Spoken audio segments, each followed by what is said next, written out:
You know how it is when you're sort of circling around a research idea? Oh, You've definitely. got all these threads, things you've read, areas that spark your interest, but actually um, pinning it down, Yeah. especially when you need a solid working title for like a proposal or a dissertation, it can feel like trying to grab smoke where you're Yeah. just kind of lost in the fog. It's a really common experience that initial jump from just, general interest to a properly focused research direction can be, well, pretty daunting. The number of possibilities alone can feel overwhelming. And that's exactly where we're headed in this deep dive. We're tackling that crucial first step. Right.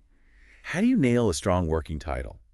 Particularly when you're looking at a proposal or, a big research project. Right. We've got a really practical tool to share with you, actually. It's called the 4Ps framework. Hmm. Think of it as a way to cut through the confusion, to Hmm. bring some clarity right at the start. Absolutely. And our goal today isn't just to tell you about a framework. It's really to equip you with a clear, actionable method, Hmm. something you can use to create a working title that actively shapes and guides your research from the get-go. Yeah, it's more than just a label. Exactly. It gives you real structural support. Okay, so let's dive in. The 4Ps. It stands for place, people, product, and process. Right. Now, these might sound pretty straightforward, maybe even obvious on the surface. They can seem that way initially. But when you really start to apply each one to your research, that's when things start to click.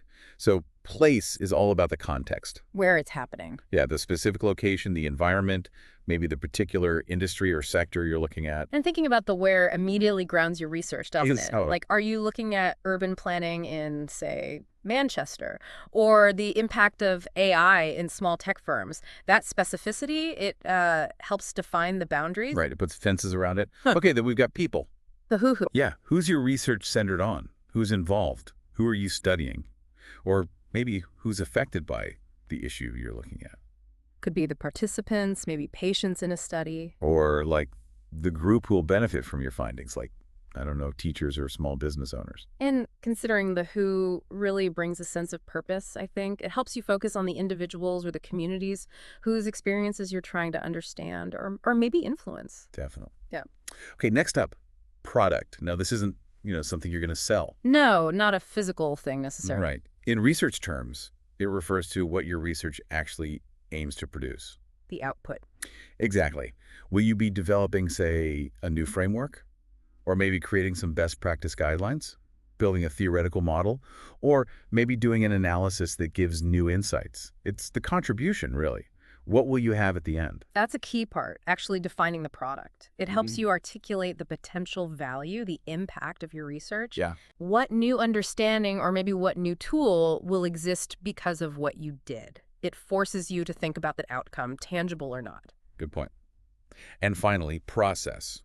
This one's all about how you're going to do the research. A methodology bit. Pretty much. Mm. Are you going to be mainly looking at existing stuff, literature, building arguments? Yeah. That's more conceptual, maybe theoretical. Right. Or are you going out to collect your own data? Surveys, interviews, experiments.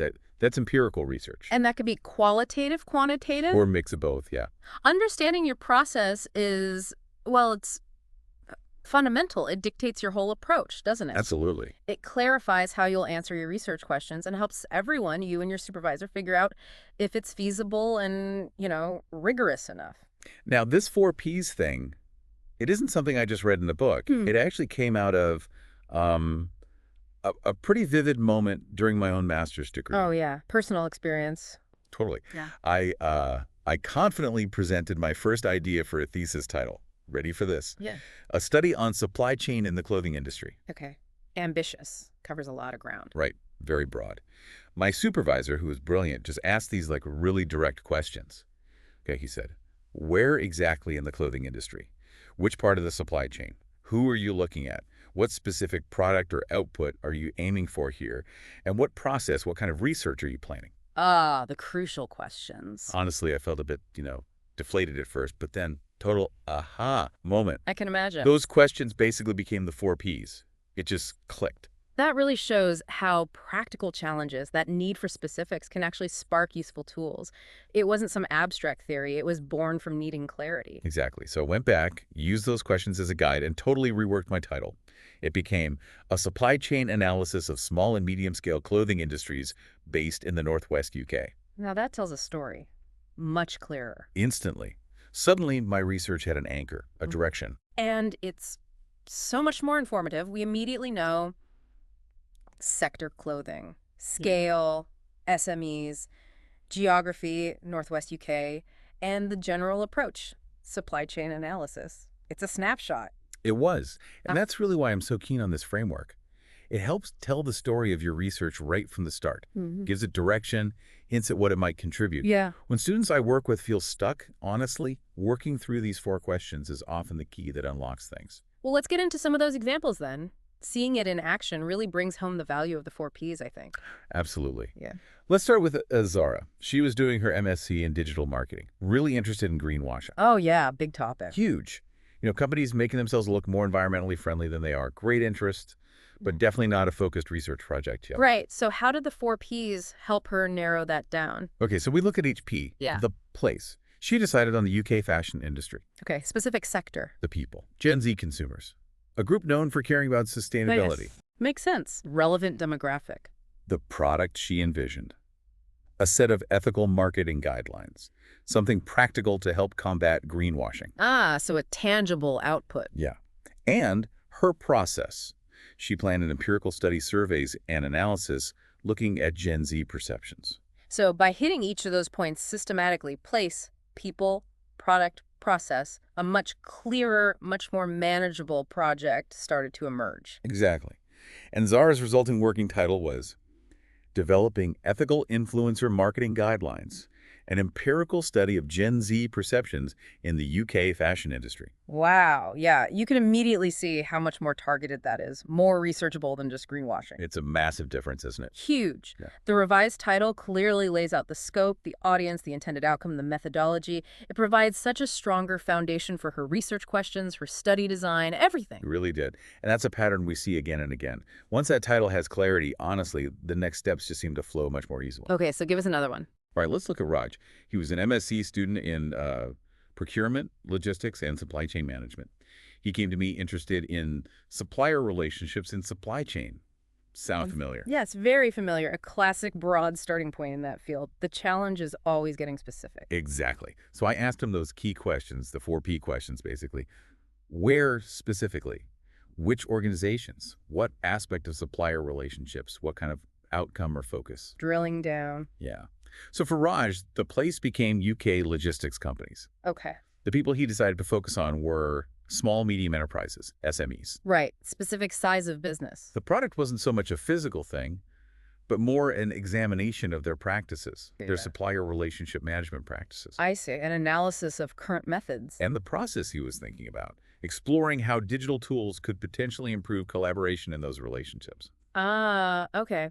So he moved from that very general interest to a specific sector, a particular business size, a distinct operational aspect, and even like a potential solution involving tech. Precisely. And from all that, Raj's refined working title emerged. Enhancing Supplier Relationship Management Practices, a study of SMEs in the UK logistics industry using digital collaboration tools. That works. Again, you see the detail, the clear direction. He knew exactly what he was setting out to investigate. That title just communicates it all. Context, UK logistics, focus, SMEs, the subject, SRM practices, and even a potential improvement angle, digital tools. It's a whole project to find right there. And just one more quickly to really nail this down. Adams, another MSc student, super passionate about the Nigerian oil and gas supply chain. Okay. Specifically, the risks for smaller logistics firms working in that sector. Loads of industry knowledge, loads of enthusiasm. But maybe a bit scattered initially. Exactly. Ideas were kind of all over the place. Needed focus. Passion's great, but it needs channeling into something researchable. Absolutely. So we did the 4Ps again. Place, Nigerian oil and gas industry. Pretty clear. People. Project managers within those SME logistics firms. Specific role. Good. Product. He aimed to develop a framework for risk mitigation strategies, tailored to their specific challenges. Nice. Very practical potential output. And his process involved doing interviews with industry experts to get that deep firsthand knowledge. So again, he went from that broad passion to a specific industry, a particular job role, a tangible research goal, and a clear method. You got it. And Adams' evolved working title became Risk Mitigation Techniques in the Oil and Gas Sector, a focus on supply chain risks in Nigerian SMEs. That's excellent. And that clarity, it didn't just help him structure his proposal, it actually led to practical recommendations that could be genuinely useful for businesses working there. That's a fantastic outcome. It shows how getting that title right, using a structured approach like the 4Ps, can lead to research that actually has real-world relevance and, potential impact. And that really is the core benefit, isn't it? It's about getting that crucial initial clarity. It's about being able to say concisely what your research is about. When you know your place, your people, your product, and your process. Honestly, the whole research journey just feels significantly less overwhelming. So for everyone listening right now, maybe take a moment. Think about your own research interests. You've probably done some reading, some thinking. Yeah, you've got some initial ideas floating around. Now's the perfect time to try applying this framework to those ideas. Absolutely. Go back to those notes, that topic discovery work you've done, and ask yourself these direct questions for each P. What's the specific place or context you're interested in? The where. Who are the people, the individuals, the groups central to your research? The who. What's a meaningful product, a framework, findings, an analysis that your research could realistically produce? The what. And finally, what kind of process will you follow? Is it mainly theoretical, or are you gathering empirical data? Qualitative. Quantitative. Once you've mulled those over a bit, try putting the pieces together. A really simple starting template could be something like a process study of product for people in place. But remember, that's just a template. Feel free to switch the order around. Whatever makes sense and best highlights the focus of your research. Exactly. It's flexible. So quick examples using that template, maybe for project management, an empirical study of communication practices among project managers in the UK construction industry. Clear. Place, people, product, practices, process, empirical. Or maybe for supply chain. A conceptual framework for ESG-driven supplier selection in Southeast Asian manufacturing. Yep. Process, conceptual, product, framework, people, implied firms. Place, Southeast Asia. Focused and specific. Notice how, even if they're not the final version, they give real direction. And that's the key takeaway here, isn't it? Your first working title. It doesn't need to be absolutely perfect. Yeah, wait. The main goal right now is just to get that initial direction, to gain some clarity, make a start. Because that working title, it's powerful. It's not just a label you slap on your document. No, it's the first impression, the very first glimpse anyone gets of your whole research project. Totally. Think about it. Your supervisor, your review panel, anyone looking at your proposal, that title is the first thing they see. And a strong one does, like 3 really important things. Okay, what are they? Well, first, it grabs attention. By being specific or timely, or maybe showing it fills a clear gap. Right. Makes people want to know more. Second, it gives direction. Not just to the reader, but crucially, to you as the researcher. It keeps you focused, on track. Like a compass for the project. Yeah. And third, it hints at the value. It suggests what the reader might actually learn or gain from your work. What's the contribution? I remember you mentioned earlier how, for you personally, getting that clearer title for your master's thesis had ripple effects. Oh, it was huge. Honestly, it felt transformative. Once I nailed that focused title, a supply chain analysis of small and medium-scale clothing industries based in the Northwest UK, suddenly everything else started to fall into place. Like what? My research aim became clearer. My specific objectives snapped into focus. The methods I needed to use, it all just aligned much better. That feeling of being totally swamped, it just started to lift. I finally had a roadmap. So the working title really does act as that anchor. It grounds the whole thing, making those next steps, which can feel pretty intimidating, seem much more manageable. Exactly. It's way more than just a convenient label. It's like your first promise to the reader, a meaningful signpost for the journey you're starting. And this is really just step one, isn't it? As the source material we looked at points out, the next logical move is building directly on the strong working title. Right. Using it to craft a really clear research aim, and crucially, those well-defined SMART objectives, that's where things really start to solidify and properly come together. So as you're thinking about all this, maybe just consider how clearly defining these core bits of your research, your place, your people, your product, your process, how that can be the very key that unlocks the whole process for you. Hmm. It really has the power to turn what feels like this massive, overwhelming task into something focused, something achievable. Even now, at this early stage, maybe start thinking, what's the core story your research is going to tell?